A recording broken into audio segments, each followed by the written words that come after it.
Tribes நேயர்களுக்கு வணக்கம். இன்றைய நிகழ்ச்சியில் நம்மோடு பேச இந்திய கம்யூனிஸ்ட் கட்சி மார்க்சிஸ்டனோட மாநில செயற்குழு உறுப்பினர் தோழர் கனகராஜ் அவர்கள் இணைந்துள்ளார். வாருங்கள் பேசுவோம். தோழர் வணக்கம். வணக்கம். இன்னைக்கு ஜிஆர் சுவாமிநாதன் அவர் பெஞ்சில் ஒரு தீர்ப்பு வந்திருக்குது. அதாவது ஆடு மாடு இதெல்லாம் பக்ரீத்தை ஒட்டியும் அதுக்கு பின்னரும் பொது இடங்களில் வெட்டுறதுன்றது தடை விதிக்கப்படுது அப்படின்றது. அதை ஸ்டேட் கவர்மெண்ட்டுக்கும் அதை ஃபாலோ பண்ணணும்னு சொல்லி இன்ஸ்ட்ரக்ஷன் கொடுத்துருக்குறாங்க. இது இந்த நேரத்தில் அவசியமானதா? புது வழியில் வச்சு யாரும் வெட்டுறதில்லை. அப்படி இருக்கும்போது என்ன அவசியத்துக்காக இது கொடுக்கப்பட்டது? இது ஒரு பின்னணி நினைப்பாங்க. இல்லை, ஆக்சுவலாக பொதுவாக உள்நோக்கம் கற்பிக்கக்கூடாதுன்னு நீதிபதிகளுக்கு உள்நோக்கம் கற்பிக்கக்கூடாதுன்னு சொல்லுவாங்க. ஆனால் எல்லாமே தற்செயலாக நடக்குமா? கார்த்திகை தீபம் ஏற்ற வேண்டும் என்று முதல் நாள் தான் நீங்கள் சொல்லுவீங்களா? நீங்கள் அந்த போர்ட்ஃபோலியோ இல்லை, எனக்கு விதிமுறைகள் தெரியாது, அவர் அன்றைக்கி விசாரிக்க வேண்டியதில்லைன்னு சொன்னாங்க. நான் நெருக்கத்தில் தான் தீர்ப்பு கொடுத்தார். இது அதே போல் பக்ரீத்து இன்னைக்குன்னா நேற்றுக்கு அதை தீர்ப்பை கொடுத்துருக்காரு. ரெண்டு பெட்டிஷனரும் அந்த விங்கில் இருக்கக்கூடியவங்க தான். பெட்டிஷனர்ஸ் இப்போ நீங்கள் சாதாரணமாகவே என்ன பார்ப்பாங்க, லேபர் இஷ்யூவில் இவர் கொஞ்சம் கன்சர்னாக இருக்கிறவர்னா அவர்கிட்ட மூவ் பண்ணணுன்னு தான் நினைப்பாங்க. பட் ப்ராப்ளம் என்னென்னா, இவர் எடுக்கிறது தான். நீங்கள் ஏன் இன்றைக்கி எடுத்தார், நேற்று எடுத்தார், ஏன் ஒரு வாரத்துக்கு முன்னால் எடுக்கல? அதாவது நீங்கள் ஸ்டே வாங்கிடக்கூடாது, மேலே போயிடக்கூடாது. ஏன்னா ஸ்டே வாங்குவதற்கான வாய்ப்பு இருக்கிறது என்று தெரிந்தே தான் அதை செய்கிறார்கள். அதில் அவர் இப்போ நீங்கள் அப்பீல் போனால் அது தோற்று போயிடும்லாம் அவருக்கு தெரியும், அல்லது ஸ்டேயாவது கிடச்சிரும்னு அவருக்கு தெரியும். ஆனால் அவர் ஏன் இப்படி பண்ணுறாருன்னா, இப்போ பண்ணிட்டல அப்படிங்கிறது. சாதாரணமாக பார்த்தாலே நீங்கள் பொதுவாக என்ன சொல்லுவாங்கன்னா, நீதிபதிகளுக்கோ அல்லது இந்த தீர்ப்புக்கோ உள்நோக்கம் கற்பிக்கக்கூடாது, நீங்கள் விமர்சிக்கலாம்னு சொல்லுவாங்க. பட் ஆனால் எல்லாம் தற்செயலாக நடந்தது என்று நம்புவதற்கு நாம் பகுத்தறிவை தூக்கி கீழே வச்சிடணும். பகுத்தறிவுன்னு சொல்கிறது நான் மற்றதை சொல்ல, லாஜிக்கல் ரீசனிங். திருப்பரங்குன்றம் வழக்கில் திரு ஜிஆர் சாமிநாதன் முதல் நாள் ஆர்டர் போடுறதும், அவ்வளோ நாள் வச்சுருந்து அன்னைக்கு போடுறதும், பக்ரீத்துக்கு முந்தின நாள் இந்த தீர்ப்பை கொடுக்குறதையோ நான் தற்செயல் என்று நான் கருதலை. ஒன்று.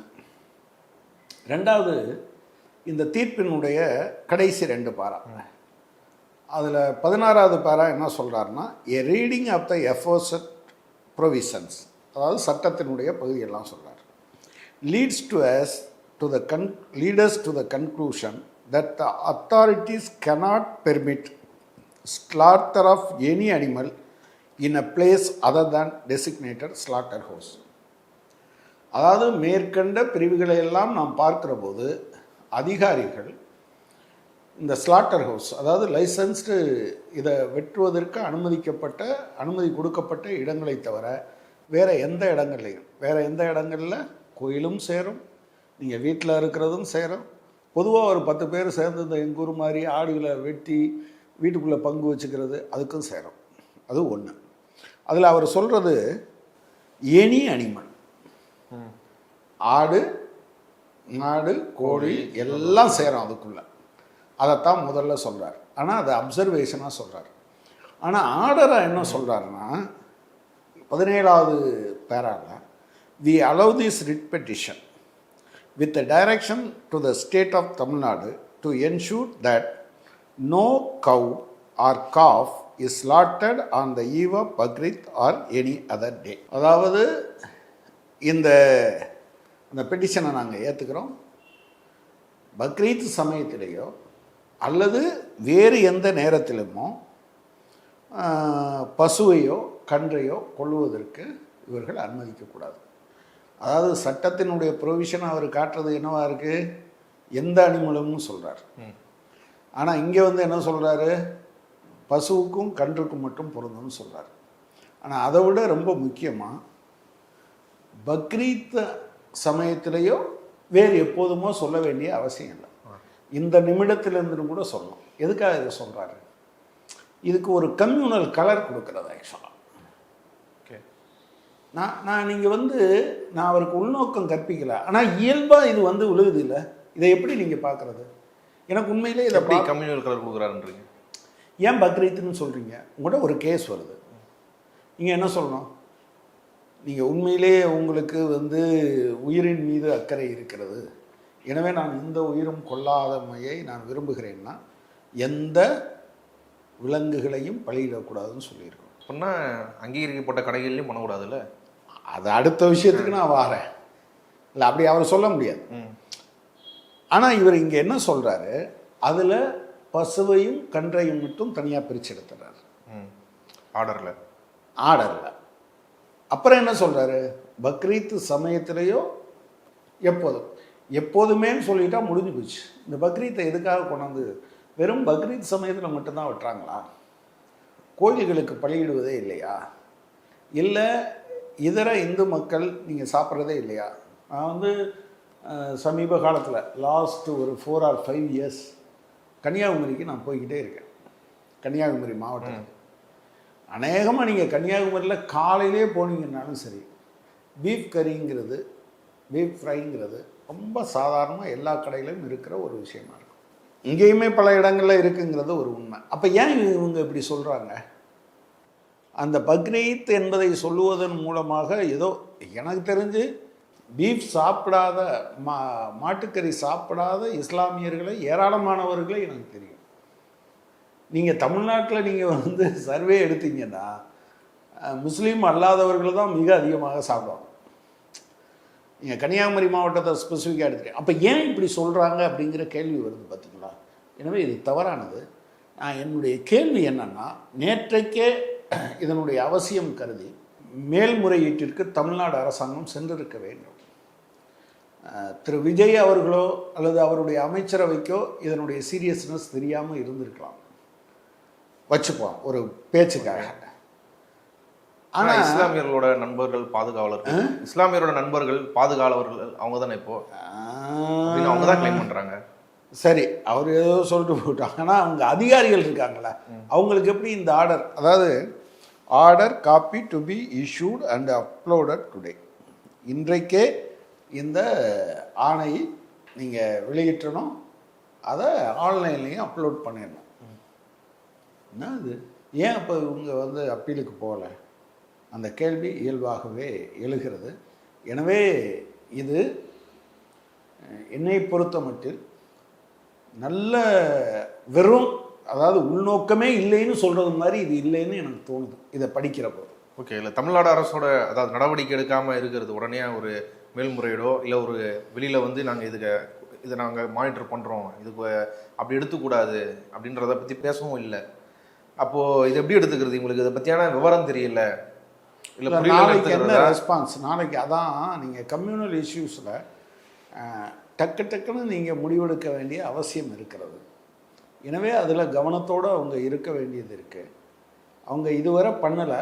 இப்போ நாங்கள் கூட இன்றைக்கி ஒரு ஸ்டேட்மெண்ட் விட்டுருக்கோம், ரைட்டுங்க நேற்று தான் பண்ணலை, இப்போவாவது உடனடியாக அப்பீல் போங்க, இதை இந்த கவர்மெண்ட்டு கேட்டிருக்கோம், என்ன செய்கிறாங்கன்னு பார்ப்போம். முன்னாள் முதல்வர் பினராயி விஜயன் அவர் வீட்டுக்கு இடி ரைடு நேற்று அவர் 2 வீடுகளுக்கும் இடி ரைடு வந்தது கேரளாவில். அதை தொடர்ந்து கம்யூனிஸ்ட் கட்சி கடுமையான போராட்டங்களில் கேரளாலையும் இங்கே தமிழ்நாடு இந்தியா முழுக்க பல்வேறு இடங்களில் டெல்லியில் அமலாக்கத்துறை அலுவலகத்துக்கு முன்னாடி ஆர்ப்பாட்டம் பண்ணி கைதாகிருக்கிறாங்க முக்கிய தலைவர்கள். இதை பலரும் வெறும் பாஜகவோட ஒரு நடவடிக்கையாக மட்டும் இல்லாமல் நீங்களே கூட ஒரு ட்வீட் போட்டிருக்கிறீங்க, காங்கிரஸும் பாஜகவும் மோடியும் ராகுல் காந்தியும் நினைச்சே தான் அதை பேசுகிறீங்க.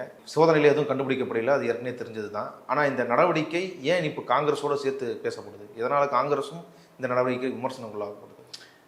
இல்லை, அதாவது இயல்பாக சிபிஎம்மை பொறுத்தளவில் அதனுடைய உருவாக்கத்தில் ஒரு அடிப்படையான அம்சம் என்ன அப்படின்னா, காங்கிரஸ் கட்சி அது உருவாக்கி இருக்கக்கூடிய அரசின்பால் நம்முடைய அணுகுமுறை என்ன அப்படிங்கிறதுல அன்னைக்கு பிளவுபடாமல் இருந்த கம்யூனிஸ்ட் கட்சிகள் விவாதம் நடந்தது.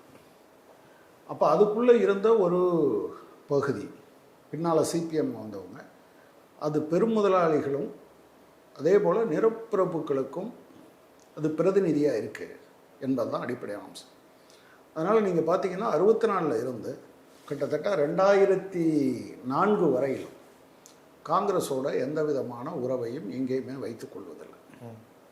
பட் பிரச்சனை என்ன வந்ததுன்னா, பிஜேபி என்கிற ஒரு பேரபாயம் இந்தியாவிற்குள் வந்த பிறகு சில இடங்களில், அதாவது அவங்க தலைமையில் இல்லாத இடங்களில் அந்த காங்கிரஸும் இருந்தாலும் கூட அதை அணியில் சேருவது என்பது இருந்தது.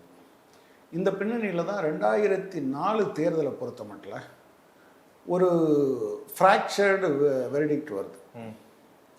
ஒரு 145 இடங்களில் காங்கிரஸ் ஜெயிக்குது. ஏற்கனவே ஆட்சி பொறுப்பில் இருந்த பாஜக 138 இடத்துல வெற்றி பெறுது. அப்போது அது ஐக்கிய முற்போக்கு கூட்டணி அரசாங்கம் உருவாக்கப்படுது. இடதுசாரிகள் சிபிஎம் மட்டும் இல்லாமல் இடதுசாரிகள் 61 பேர், அதில் 43 பேர் சிபிஎம் ஆதரவு கொடுக்குறோம். ஆனால் பாஜகவினுடைய ஆபத்து அதிகரித்து கொண்டே இருக்கிற போது ஒரு கட்டத்தில் என்னன்னா, ஓகே எங்கெல்லாம் வாய்ப்பு இருக்கோ அவங்களோட போகலாம்.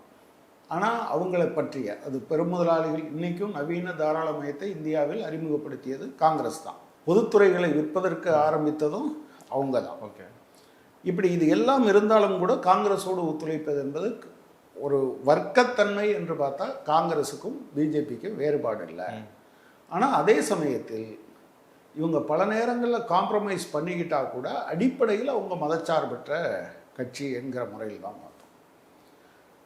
ஸோ 2014 பிஜேபி ஆட்சிக்கு வந்த பிறகு அவங்க இடி, சிபிஐ, ஐடி எல்லாத்தையுமே அவங்க கண்ட்ரோலுக்குள்ளே கொண்டு வராங்க. இவையெல்லாம் அதை நியமிக்கிறதுல அவங்க இருந்தால் கூட சுயேட்சையான அமைப்பு என்கிற முறையில். அப்போது சில இடங்களில் அவங்களும் நாங்களும் ஒன்றா இருக்க முடியாது. ஏன்னா எங்கள் 2 பேருக்குமான போட்டியாகவே அது இருந்தது. அது கேரளா, மேற்கு வங்காளம், திரிபுரா இந்த 3 இடங்கள்லையும் பார்த்தீங்கன்னா காங்கிரஸ் வர்சஸ் சிபிஎம்னு இருந்தது. அப்போ அந்த இடங்களில் இதுலேயும் நீங்கள் வெஸ்ட் பெங்காலில் போன தேர்தலில் மாறி தான் இருந்தது. அப்போ எனவே அந்த இடங்களில் தேர்தல் நடக்கும்போது காங்கிரஸ் அங்கே இருக்கிற சிபிஎம் கவர்மெண்ட்டை விமர்சிக்கிறது ஒன்றும் தப்பெல்லாம் கிடையாது. ஓகே. ஆனால் இந்தியா கூட்டணின்னு ஒன்று இருக்குது, அதுக்கு தலைவராக காங்கிரஸ் இருக்கு. அங்கே விமர்சிக்கும் போது ராகுல் காந்தி என்ன சொல்கிறாருன்னா, நீங்கள் பிஜேபியோட பி டீம் அப்படின்னு சிபிஎம்மாக அவர் சொல்கிறார். அப்படி சொன்னாலே என்ன அர்த்தம்? நீங்கள் பினராயி விஜயன் கவர்மெண்ட்டு அது அதனுடைய செயல்பாடு அல்லது அதில் ஊழல் இருந்தது, லஞ்சம் இருந்தது, எதை வேணாலும் நீங்கள் விமர்சிக்கலாம். அப்போ இதை சொல்லிட்டாலே என்னென்னா இந்தியா கூட்டணியினுடைய நோக்கமே அடிபட்டு போகுது. நாளைக்கு இந்தியா கூட்டணியே வந்தால் கூட அப்போ நீங்கள் பிஜேபியினுடைய பி டீமும் உங்கள் கையில் வச்சுக்கிட்டு பிஜேபி எடுத்து சண்டை போடுவீங்களா அப்படிங்கிற கேள்வி வரும். ஆனாலும் கூட அந்த நேரத்தில் நாங்கள் பெரிய அளவுக்கு அதை விமர்சிக்கலாம். காரணம் இது அப்படி ஆயிட வேண்டாம் அப்படின்னு சொல்லி ஒரு ஆக்ஷன் வர வேணாம்னா கேரளா. ஆமாம், கேரளாவில் அவர் என்ன பேசினாருன்னா, ஏன் பினராயி விஜயனை நீங்கள் கைது பண்ணலை? இல்லை, அந்த டைமில் நீங்கள் கடுமையாக விமர்சிக்காத காரணம் அந்த கூட்டணியில் ஒரு வருஷம் வர வேணான்றது வேண்டாம். சரி, நம்முடைய வெற்றி தோல்வி என்பதையும் தாண்டி என்ன இருக்குது அப்படின்னு சொன்னால், உங்களுடைய அந்த இந்தியா கூட்டணி என்பது அவசியம் இருக்கிறது. அது இந்தியாவை காப்பாற்றுவதற்கு தேவை என்று தான் நாங்கள் நினச்சோம். இதுக்கு முன்னால் நீங்கள் வேறு சில வழக்குகளில் ராகுல் காந்திக்கோ சோனியா காந்திக்கோ இந்த மாதிரி சம்மன்ஸ் வந்த போதும் நாங்கள் அதை கடுமையாக விமர்சிச்சிருக்கோம். ஏன்னா இந்த அமைப்புகள் எல்லாம் ஒரு ஆளும் கட்சியினுடைய அடியாளாக, ஏவல் நாய்களாக பயன்படுத்தப்படுகிறது என்பதுதான் எங்களுடைய அண்டர்ஸ்டாண்டிங். காங்கிரஸோட அண்டர்ஸ்டாண்டிங் அதுவாக தான் அவங்க வெளிப்படுத்திட்டு இருந்தாங்க. ஆனால் காங்கிரஸ் ஒரு கேரளாவில் ஜெயிக்கணுங்கிறதுக்காக நீங்கள் சிபிஎம் மேலே இந்த குற்றச்சாட்டை வச்சிங்கன்னா எப்படி சரியாக இருக்கும் அப்படிங்கிற கேள்வி இருந்தது. சரி, நம்மளை மட்டும்தான் இப்படி பண்ணுறாங்கன்னு பார்த்தா அது தொடர்ச்சியாக அது வந்துக்கிட்டே இருந்தது. உங்களுக்கு பீகாரில் அவர் தேஜஸ்வி யாதவோட அவர் கூட்டு சேர்ந்து போகிறதுக்கு அவர் தயாராக இல்லை. அவர் தனியாக ஜன் அதிகார் யாத்ரான்னு நடத்தினார். ஆனால் தேஜஸ்வி யாதவோட கூட்டு சேர்ந்து நடத்துறது. அதே போல் இப்போ தமிழ்நாட்டில் பார்த்தீங்க அப்படின்னு சொன்னால் இந்த திமுக தலைமையிலான கூட்டணியை டிஸ்டர்ப் பண்ணிக்கிட்டே தான் இருந்தாங்க. ஆக்சுவலாக என்கிட்ட ஒருத்தர் சொல்லும்போது என்ன சொன்னார்னா, ஈவன் கான்ட்ராக்ட்லாம் எங்களுக்கு கொடுக்கல அப்படிங்கிறது மாதிரி. ஆனால் எனக்கு தெரிஞ்சு வேறு சில விஷயங்கள் நடந்துகிட்டு இருந்தது. அது இப்போ நம்ம பின்னால் பேசிக்கலாம். பட் இப்போ சில விஷயம் காங்கிரஸுக்கு சில ஏரியாலாம் அவங்க நம்ம பின்னால் இன்னொரு இதில் ஓகே, அவங்களும் ஆதாயம் அடைஞ்சிருக்கு, அவங்களால நடந்திருக்கு.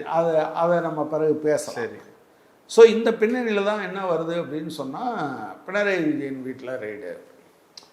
ஒன்று ராகுல் காந்திக்கு என்ன தெரியும்னா, போன தேர்தலுக்கு முன்னதாகவே அப்படி ஒரு முயற்சியை அவங்க எடுத்தாங்க. என்ன முயற்சி எடுத்தாங்கன்னா, பினராயி விஜயன் வந்து தங்கம் கடத்திட்டாரு ஆமாம் அப்படின்னு சொன்னாங்க.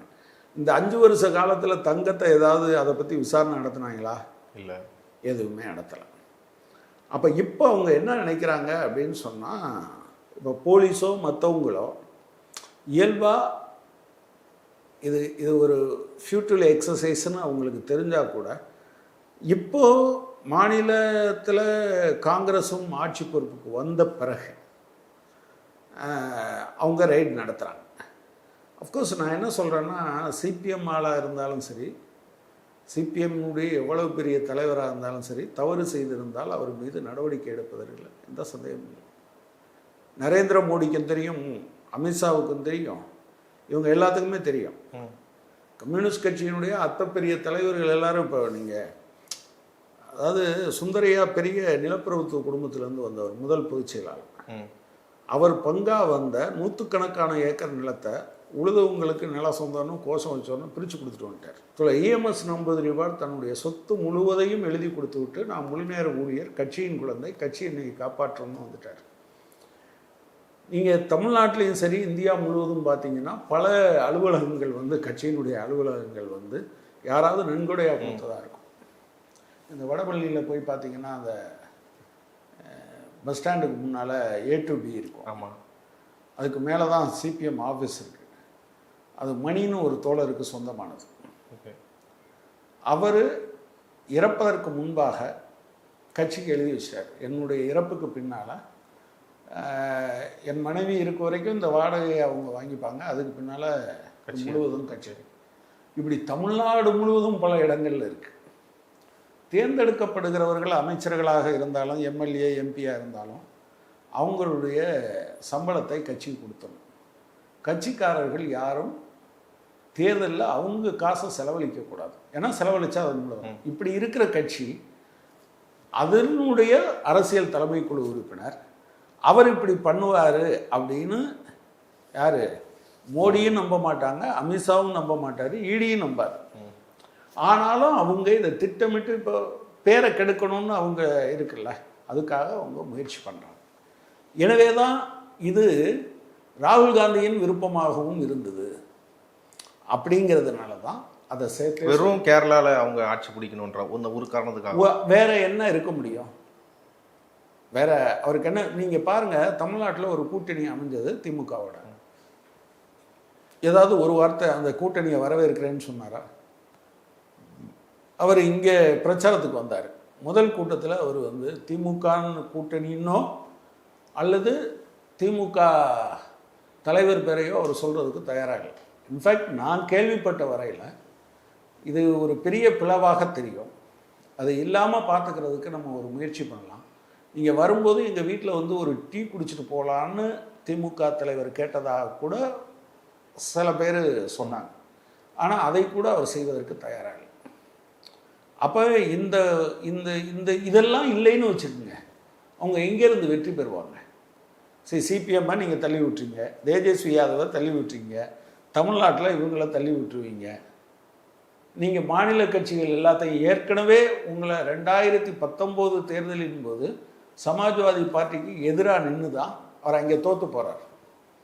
அதுக்கு பின்னால் இந்த முயற்சியை எடுத்ததில் சிபிஎம்முக்கு ஒரு ரோல் இருக்குது, சிபிஎம்முக்கும் ஒரு ரோல் இருந்தது. நீங்கள் இதை செய்யலைன்னா இது பண்ணாது, இதை நம்ம வெற்றி பெறுறதுக்கு யூபியில் வெற்றி பெறும். முதல் முறையாக ஒரு 15-20 வருஷ காலத்தில் எப்படி வருது அப்படின்னு சொன்னால், சமாஜ்வாதி பார்ட்டி நம்பர் 1 பார்ட்டியாக வருது, 37 சீட்டுகள். அதுக்கு முன்னால் அவங்க 72-73 சீட்டு ஜெயிச்சிருந்தாங்க. 80 சீட்டு ஜெயிப்போம்னு தான் பிஜேபி சொல்லிச்சு. இந்த கூட்டணி வந்த பிறகு தான் இவங்க 5 சீட்டு ஜெயித்தாங்க, அவங்க 37 சீட்டு ஜெயித்தாங்க. ஒரு பெரிய வெற்றியை இவங்க பார்த்தாங்க. அப்போ இதையெல்லாம் ஒரு சீர்குலைக்கிறது மாதிரியான வேலையாக இருக்குது. இப்போ நிறைய பேர் காங்கிரஸ்காரங்க வேறு கட்சியில் போய் பெருசாக சேர்றதில்லை.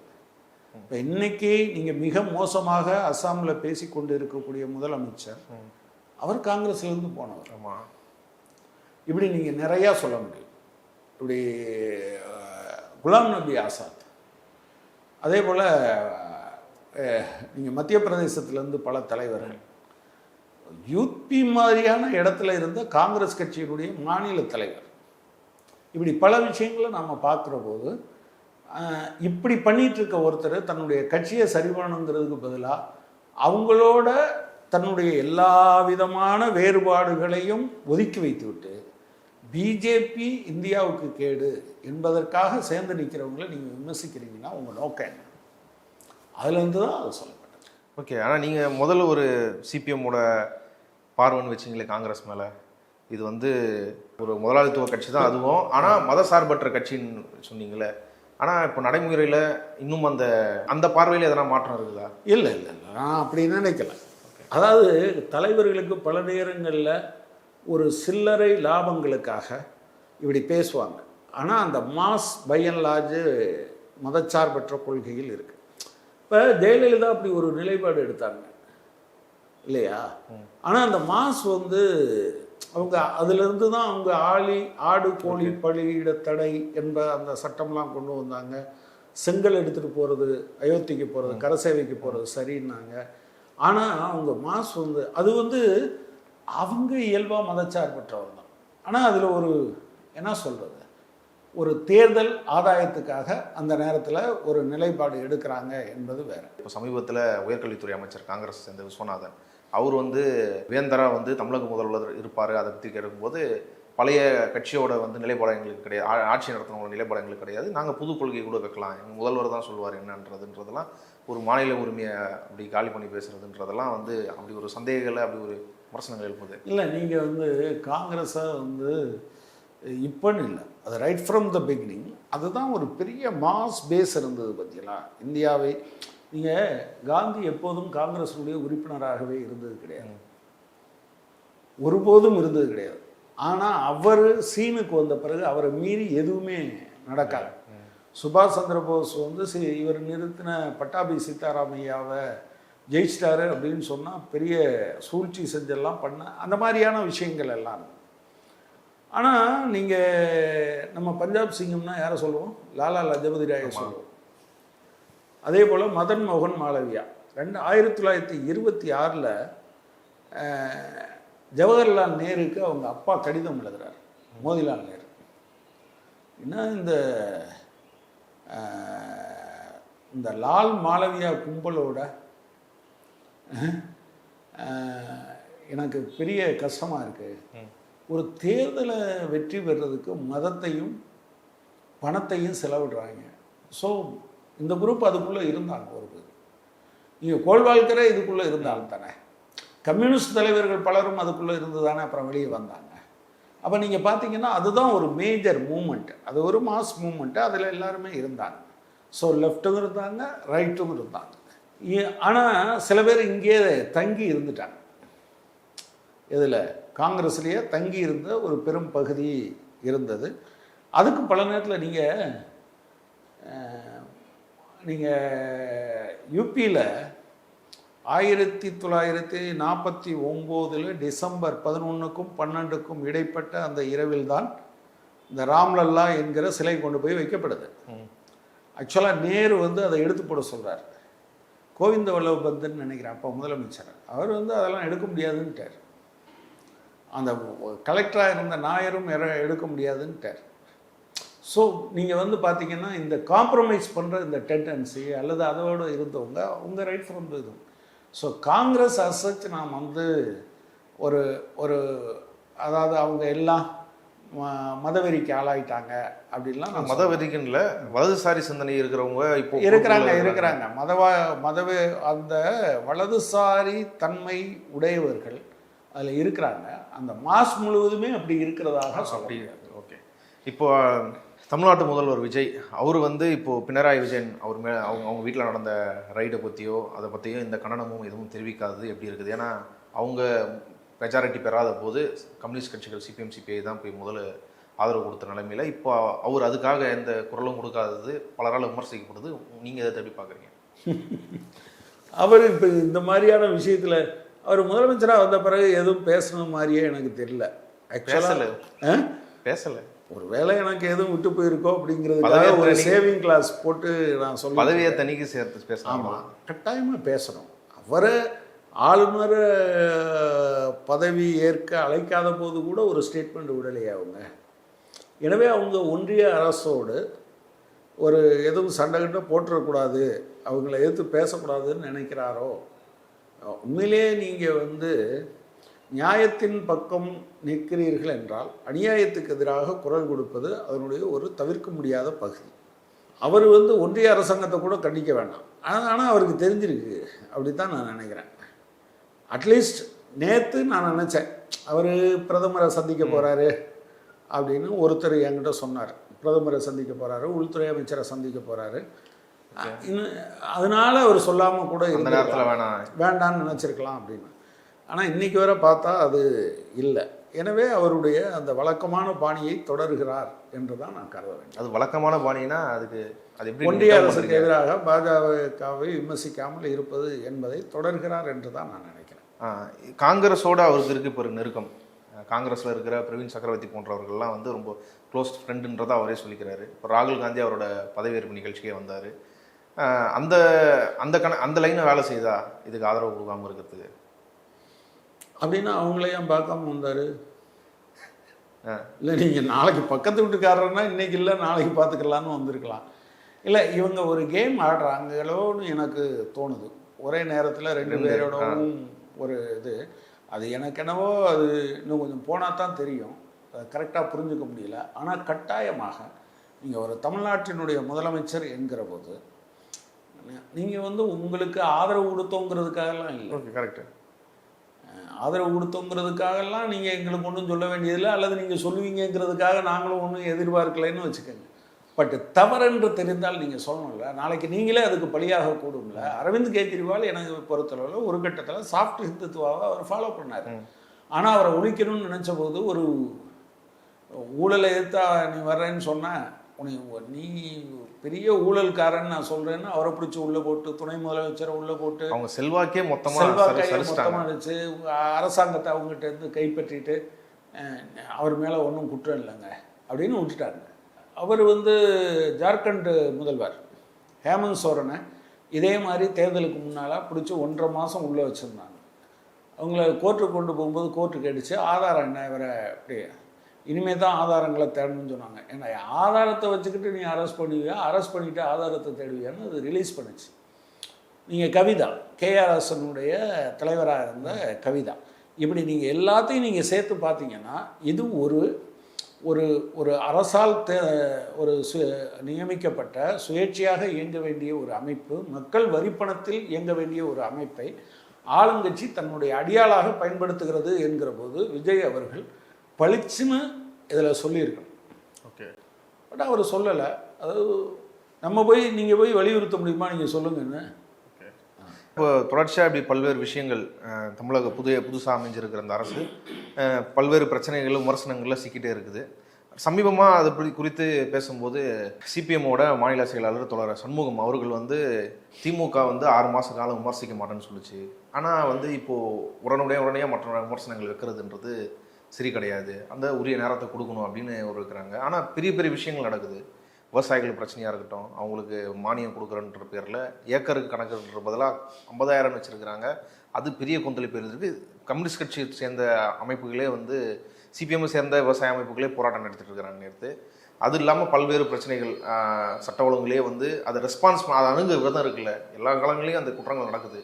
ஆனால் அதை அணுகிற விதமோ அந்த நடக்கிற டோனோ இதெல்லாம் பெரிய அச்சத்தை ஏற்படுத்துது. அதுக்கு ஒரு ரெஸ்பான்ஸ் கிடையாது. நேற்று கூட ஒரு போக்குவரத்துறை அமைச்சர் நீ சாப்பிட்டு பேசிகிட்டு இருக்கிற, நான் சாப்பிடாம பேசிகிட்டு இருக்கேன்னா அவர் சொல்கிற பிரச்சனையை இன்சல்ட் பண்ணி அனுப்புகிறாரு. இப்படி பல்வேறு விஷயம் நடக்குது. இதுக்கு விமர்சிக்கக்கூடாது, பொறுமையாக இருக்கணும், 6 மாதம் சொல்கிறதுங்கிறது எப்படி சரியா இல்லை? அது எப்படி இன்டர்பிரேட் ஆகுதுன்னு எனக்கு தெரியல. அமைச்சர்கள் சிலருடைய இது இருக்கு இல்லையா, அதுக்கு தான் பார்க்கணுமே தவிர இப்போ நாங்களே நிறையா விமர்சிச்சிருக்கோமே. நீங்கள் அவங்க எடுத்த முதல் நடவடிக்கை என்னது? இவர் ரத்தன் பண்ணிட்டு இதை விட்ரா பண்ணணும்னு நாங்கள் விமர்சிச்சிருக்கோமா இல்லையா? இவங்க சிறு குறு விவசாயிகளுக்கு 100% கடன் தள்ளுபடி, மற்றவங்களுக்கு 50%ன்னு சொல்லிட்டு அதை ஒழுங்காக பண்ணலைங்கிறத விமர்சிச்சிருக்கோமா இல்லையா? இப்போ இன்னைக்கு இதில் நீங்கள் வந்து அப்பீல் பண்ணியிருக்கணும், நீங்கள் ஏன் பண்ணாமல் இருக்கீங்க அப்படிங்கிறத விமர்சிச்சிருக்கோமா இல்லையா? இப்போ நீங்கள் சொல்கிற இந்த சாப்பாட்டு பிரச்சனை கட்டாயமாக அதில் அமைச்சர் வந்து இப்படி இருந்திருக்க வேண்டியதில்லை. அதாவது நீங்கள் ஒரு பொது சேவைக்கு வந்திருக்கீங்க, நீங்கள் மற்றவங்களிலேருந்து உயர்ந்தவங்க கிடையாது, நீங்கள் பப்ளிக் சர்வெண்ட்டுங்கிற கணக்கில் தான் வருவீங்க. எனவே நீங்கள் ஒரு வேளை சாப்பிட்லைன்னா அதை நீ சாப்பிட்டு வந்து பேசுகிற, நீ இவர் சாப்பிடாமல் இருந்தாருன்னா இவர் அங்கேயே ஒரு 2 பண்ணை அதை இதை வாங்கி, இப்போ நாங்கள்லாம் அப்படி தானே பல நேரத்தில் பண்ணுறோம், பண்ணுறதுல இவருக்கு என்ன பிரச்சனை?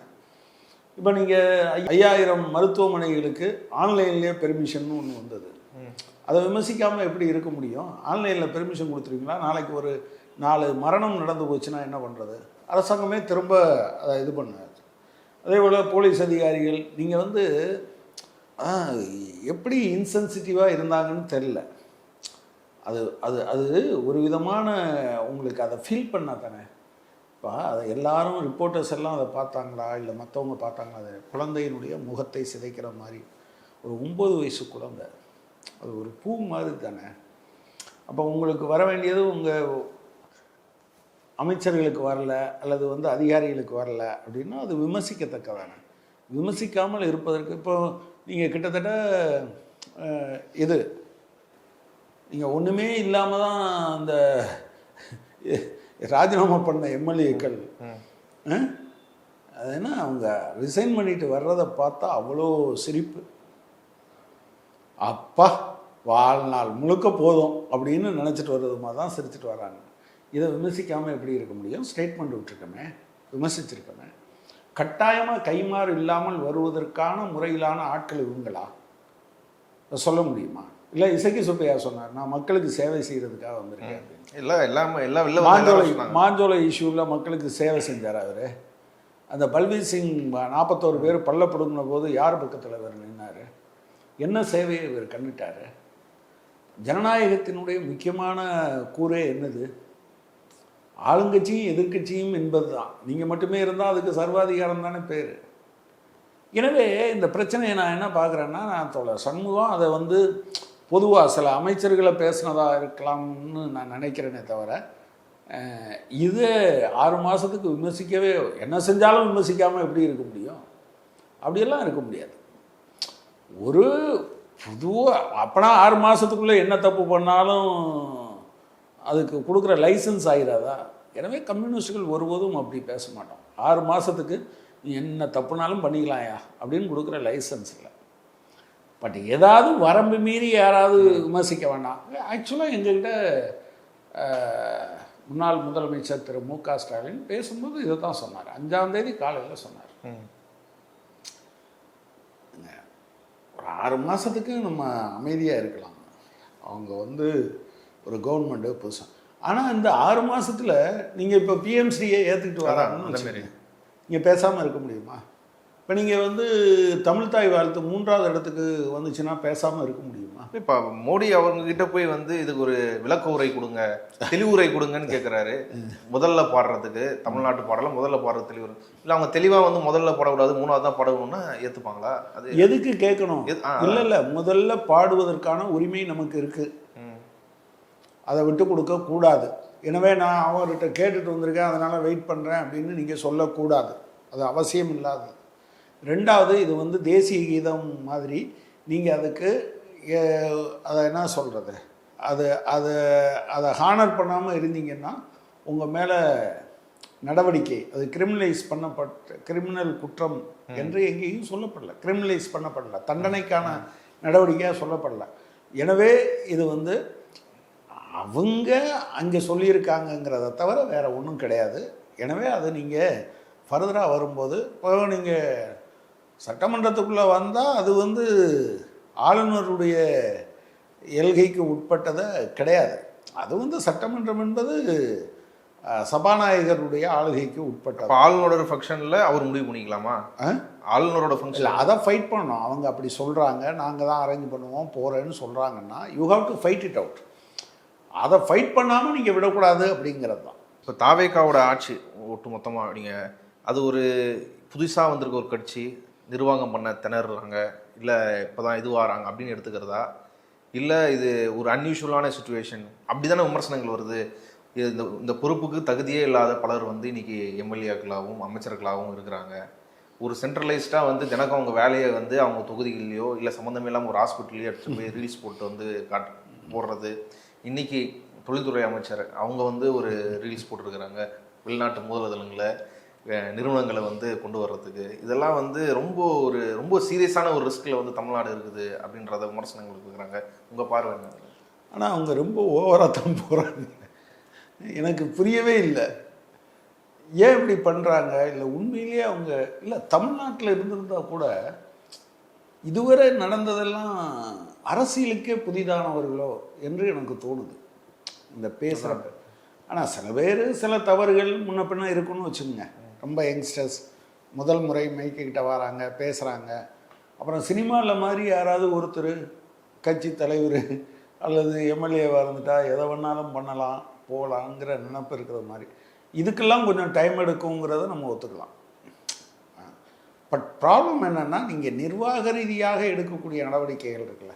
இது இந்த இவங்க பேர் என்ன கீர்த்தனாவா அவங்க மினிஸ்டர், அவங்க என்ன நினச்சிக்கிட்டு இப்படி பண்ணுறாங்கன்னு எனக்கு தெரியல. அதுக்கு தகுந்த மாதிரியான ஒரு ட்ரெஸ் பண்ணிக்கிட்டு ஏன்னா எனக்கு புரியவே இல்லை.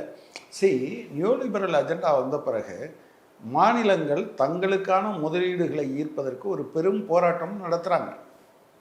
அதில் மாநிலங்கள் வந்து அவங்க வந்து பல நடவடிக்கைகள் எடுக்கிறாங்க.